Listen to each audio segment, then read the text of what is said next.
असांजी अॼोकी ॻाल्हि ॿोल जो मौज़ू आहे सियासत। सियासत कयो ऐं पंहिंजी ज़िंदगी खे मौजसनि सां भरियो।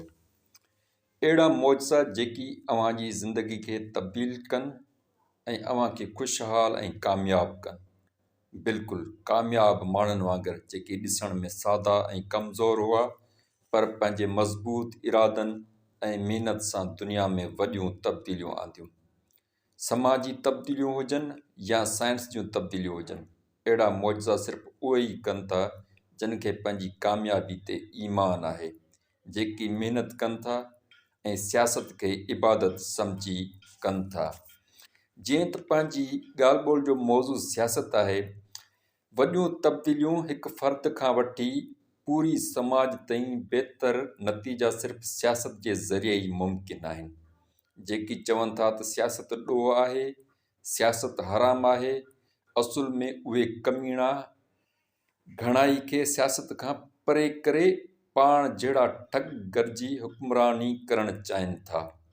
अहिड़ा अव्हांखे के मज़हबी मुल्हनि जी सूरत में मिलंदा, त के कमीणा गादी नशीन जी सूरत में मिलंदा, त के लूसी भूतारनि जी सूरत में, त के कंजर ज़ातियुनि जे सरदारनि जी सूरत में मिलंदा।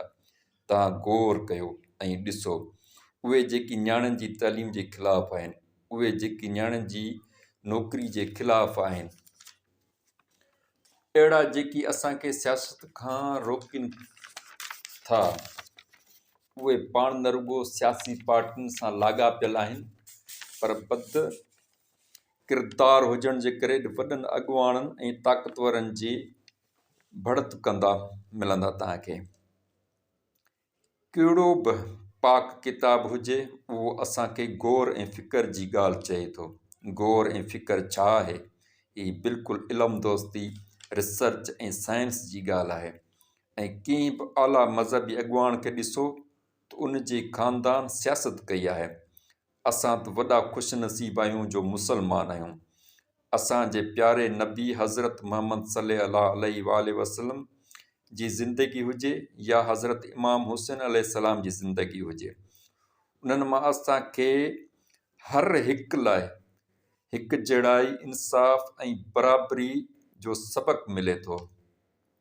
असां उनखे ई सियासत चऊं था। उन करे सियासत तमामु ज़रूरी आहे। शागिर्द दौर खां वठी सियासत कयो। दुनिया जो सभु इल्मु तव्हां वटि हुजनि ऐं हुक्मरान यज़ीद जहिड़ा हुजनि, त पोइ अव्हां छा कंदा? त ज़ाहिर आहे उते कमीणा ऐं पुछड़ा मुल्लो तव्हांजे मथां फ़ैसिला कंदा। उन जे करे हर ॾींहुं, हर वक़्तु, हर जाइ ते ऐं ज़िंदगी जे आख़िरी घड़ी ताईं सियासत सां लाॻापियल रहो। अव्हांखे इल्मु ऐं शऊर खां परे कयो वञे थो, त जीअं अव्हां अखियुनि हूंदे अंधा ऐं दिमाग़ हूंदे मोगा हुजो। पंहिंजा हक़ सुञाणो, पंहिंजे वतन जा हक़ सुञाणो, पंहिंजे वतन सां लाॻापियल हर हिकु शइ जा हक़ सुञाणो ऐं सियासत कयो। ज़िंदाबाद।